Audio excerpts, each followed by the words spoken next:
In this video, I'm going to be covering how to draw an involute gear in AutoCAD.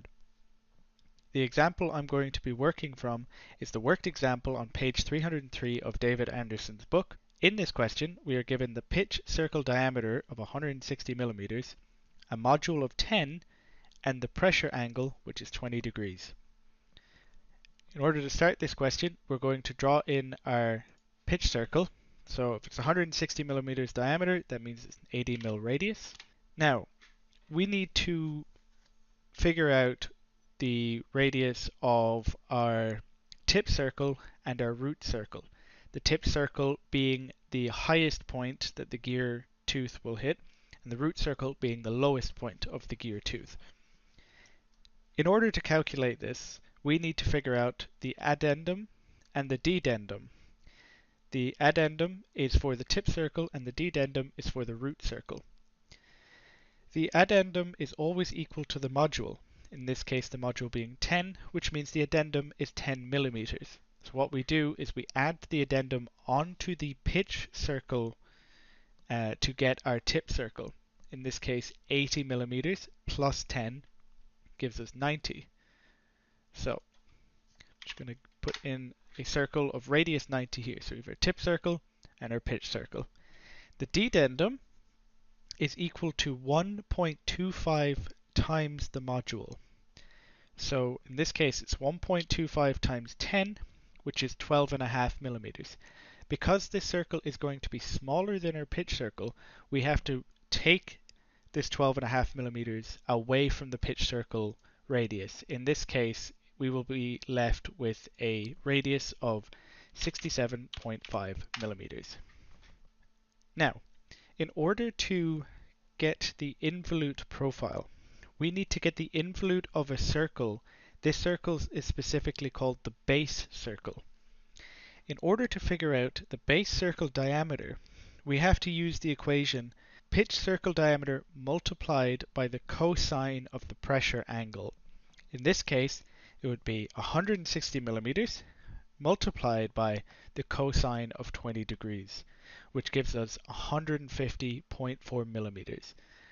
Radius of the base circle will be 75.2, half of 150.4. And what I'm going to do is I'm just going to change the color of this base circle to blue to help us distinguish it from the rest of the circles. Okay, so now at this point we have our pitch circle, our base circle, our root circle, and our tip circle. So the next thing we want to do is we need to get the involute portion of the involute of our base circle, and this involute will form the tooth profile. So what I'm going to do is I'm going to divide up the base circle into 12 parts. Obviously, the more points you divide the circle up into, the more accurate your involute profile is going to be. Because I'm working in AutoCAD, I don't need as many points because I can use the spline feature. So we've got our circle divided up, and for now I'm just going to work in this first quadrant of the circle. So I'm just going to divide this up like so. And we just need to do the construction of an involute here, which I will not be covering in depth in this video.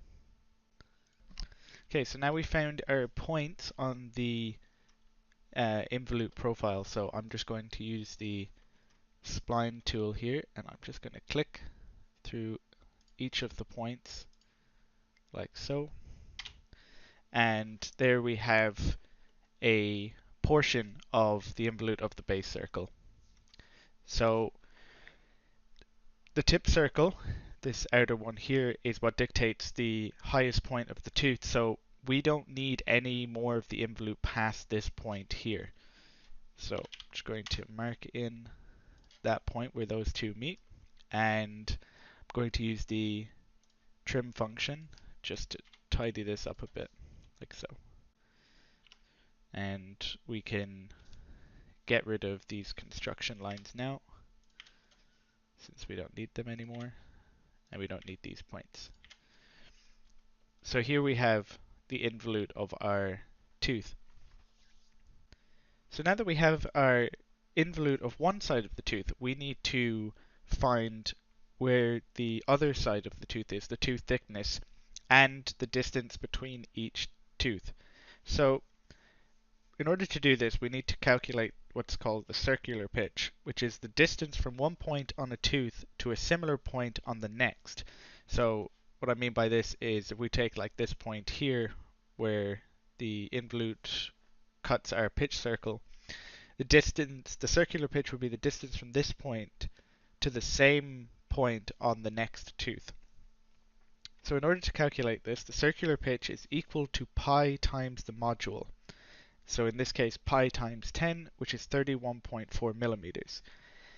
To calculate tooth thickness, the tooth thickness is equal to half of the circular pitch. So in this case, it'd be half of 31.4, which is 15.7. You can also try and find the teeth by finding the angular pitch, which is equal to 360 degrees divided by the number of teeth. In this case, 360 divided by 16, which is 22.5. So how we're going to draw this in AutoCAD is I'm going to use the arc tool and go start center length. We're going to start here because our measurements are taken from the pitch circle in this case. So I'm going to click there, click here, and then as we calculated earlier, the tooth thickness is 15.7. So I'm going to type in 15.7.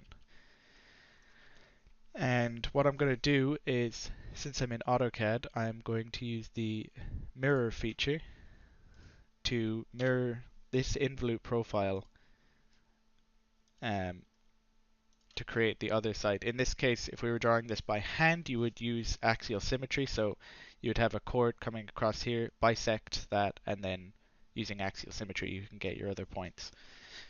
So we're nearly done with the first tooth. So what I'm going to do is I'm just going to finish off this tooth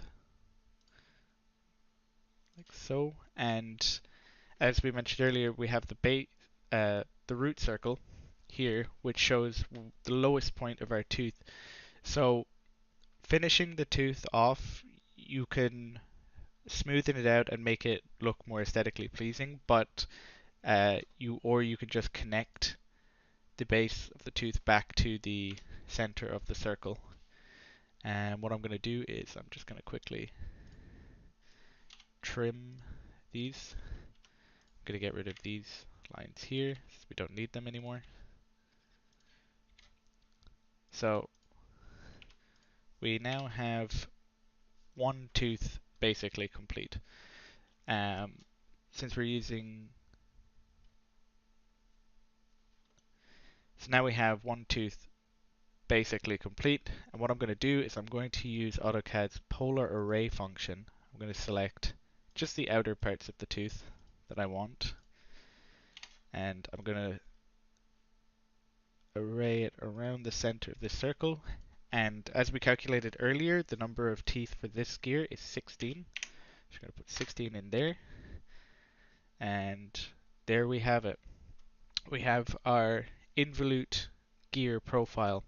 Obviously you can touch this up by connecting up the parts in between each tooth, but for the most part this is the complete gear.